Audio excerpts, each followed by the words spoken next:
all out po ako dito, tapos kita, although kita yung upper lang, kasi hindi pwedeng tanggalin yung buntot ko.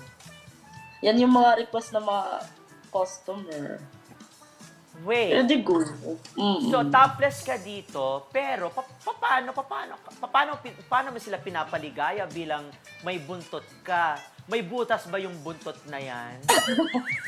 Ayan yung aabangan nyo kung paano ba, Hindi, bigyan mo paano kami ba ng makipagtsuktsakan yung sirena. sirena. Hindi, Oo. bigyan mo kami kasi alam ko ang mga isda hindi ako sure pero nakikita ko na parang may kinakagat lang sila or dumidikit lang yung ewan ko yung nguso nila o yung bungangan nila dun sa kung saang parte ng isda. Tapos nabubuntis na sila.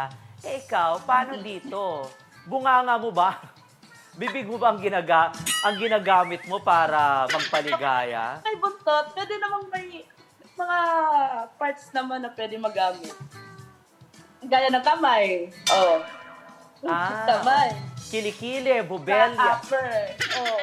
Kung ano yung mga gusto ng mga customer, binibigay natin. Binibigay ni Ara pala. Oh, sige, ganito. Naging bakla ka ba somehow sa pakikipag-keme dito sa eksena mo sa pelikula?